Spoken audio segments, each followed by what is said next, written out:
High বন্ধুরা, সৌমিলি মায়েদের Facebook পেজের একটি নতুন ভিডিওতে তোমাদের জানাই অনেক অনেক ওয়েলকাম। দেখতে দেখতে দুর্গাপুজো তো চলেই এলো। আজ আমি যাব শপিং করতে। সেই ভিডিওটাই আমি তোমাদের সাথে শেয়ার করব। তো পুরো ভিডিওটা দেখার অনুরোধ রইল। বাড়ি থেকে বেরিয়ে হাঁটতে হাঁটতে চলে এসেছিলাম স্ট্যান্ডে। সেখান থেকে টোটো ধরে চলে গিয়েছিলাম প্রথমেই এটিএমে। শপিং করার জন্য লাগবে টাকা, তাই আমি প্রথমেই টাকা তুলে নিয়েছিলাম। টাকা তোলা হয়ে যাওয়ার পর গিয়েছিলাম এক্সপ্রেস বাজারে। এই এক্সপ্রেস বাজার শপিং মলটা আরামবাগেই কিছুদিন আগেই ওপেনিং হয়েছে। এখানে তোমরা লেডিস, জেন্টস, চিলড্রেনদের প্রচুর কালেকশান পেয়ে যাবে। এখানের কালেকশান পার্সোনালি আমার খুব ভালো লেগেছে। তোমরা কে কে এক্সপ্রেস বাজারে গেছো আমাকে কমেন্ট করে জানাবে। আর এখানের কালেকশান তোমাদের কেমন লেগেছে সেটাও জানাতে ভুলো না। এখানের কালেকশান তোমরা এক ঝলকে দেখে নাও। এখানে প্রচুর কালেকশান ছিল এবং রিজনেবল প্রাইসে। তোমরা যে এখান থেকে কেনাকাটা করতেই পারো। এটা আমি কোনো প্রমোশন ভিডিও করছি না, এখানের কালেকশান আমার ভালো লেগেছিল তাই তোমাদের রেকমেন্ড করছি। এখানে তোমরা ড্রেস, শাড়ির পাশাপাশিও সানগ্লাস, নেল পলিশ, লিপস্টিক প্রচুর কিছু পেয়ে যাবে। তারপরে আমি এসেছিলাম জেন্টস কালেকশন দেখার জন্য। এখানে জেন্টস কালেকশন খুব সুন্দর ছিল, আমার তো খুব ভালো লেগেছে। তো এখান থেকে আমি একটা টি শার্ট নিয়েছিলাম। তারপরেই গেছিলাম চিলড্রেন কালেকশন দেখার জন্য। চিলড্রেন কালেকশন নিয়ে কোনো কথা হবে না, জাস্ট অসাধারণ ছিল।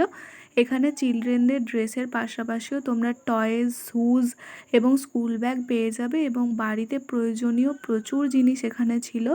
তো এখান থেকে বিল করে বেরিয়ে পড়েছিলাম। তারপরে এসেছিলাম আরামবাগ তাঁত বাজারে। তোমরা যারা আরামবাগ তাঁত বাজারে এসেছো তোমরা জানো যে এখানে লেডিস কালেকশানই পাওয়া যায়, যেমন শাড়ি, চুড়িদার, কুর্তি, বাচ্চাদের ফ্রক এইসবই। আমরা তারপর একটা কাকুর কাছ থেকে শাড়ি দেখা শুরু করি। তোমরা যে লাল শাড়িটা দেখছো এই লাল শাড়িটা আমার খুব পছন্দ হয়েছিল। তারপরে এখান থেকে আমরা প্রচুর রং বেরঙের শাড়ি দেখেছি। তোমাদের কোন শাড়িটা ভালো লেগেছে আমাকে জানিও। আমরা এখান থেকে একটা শাড়ি নিয়েছিলাম।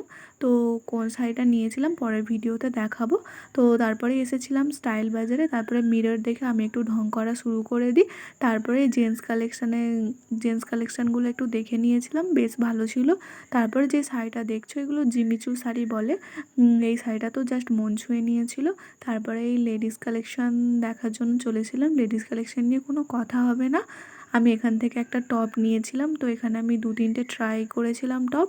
তো তার মধ্যে থেকেই একটা নিয়েছিলাম। তো এই 2-3টে টপের মধ্যে তোমাদের কোনটা ভালো লেগেছে তোমরা আমাকে কমেন্ট করে জানাতে ভুলো না। তো আমার তো ক্যামেরা দেখলেই সবসময় ঢং করতে ইচ্ছা করে, তাই এই ড্রেসগুলো পরেও একটু ঢং করে নিয়েছিলাম। তারপরে চলে এসেছিলাম বাজার কলকাতায়। বাজার কলকাতার এখানে অ্যাম্বিয়েন্সটা খুব সুন্দর ছিল, কিন্তু ঢোকার পরে দেখি ভিড় প্রচুর ছিল, তাই তেমনভাবে আর ভিডিও করা হয়নি।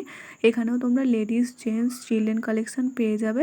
তো এখানে লেডিস, জেন্টস কালেকশান অ্যাভারেজ ছিল, কিন্তু চিলড্রেন কালেকশানটা বেশ সুন্দর ছিল, আমার ভালো লেগেছে। তারপরে এখান থেকে চিলড্রেন কালেকশান আমার কিছু নেওয়ার থাকেনি, তবুও ভালো লাগছিলো তাই একটু ঘুরে ঘুরে দেখছিলাম আর তোমাদেরকেও ভিডিও করে দেখাচ্ছিলাম। তারপরে এসেছিলাম জেন্টস কালেকশানে। জেন্টস কালেকশানের মধ্যে আমি 2-3টে টি শার্ট নিয়েছিলাম আর একটা শার্ট নিয়েছিলাম। তো অ্যাভারেজ প্রাইস হিসেবে তো মোটামুটি ঠিকঠাকই ছিল। তারপরে এসেছিলাম মিও মোড়ে। তোমরা আগের দিনই দেখেছো আমার বাপির বার্থডে ছিল, তো বার্থডে কেকটা আমি এখান থেকেই নিয়েছিলাম। মিও মোড়ে কেক বরাবরই বেশ সুন্দর হয়, আমি এখান থেকে অনেকবার কেক নিয়ে গেছি, আমার ভালো লেগেছে। কিন্তু এইবারে যে স্ট্রবেরি কেকটা নিয়েছিলাম আমার অতটাও ভালো লাগেনি, মানে পার্সোনালি ভালো লাগেনি। আমি বলছি না যে কেক খারাপ, এর আগে যে কেকগুলো নিয়েছিলাম আমার ভালো লেগেছিলো, কিন্তু আমি রেড কালারের কেকটা নিয়েছিলাম, তোমরা দেখেছো, কিন্তু অতটাও ভালো লাগেনি। তারপরে শপিং করতে করতে আর কিছু খাওয়া হয়নি। তারপরে শেষে টোটোর ঝাঁকুনি খেতে খেতে চলে আসি বাড়ি।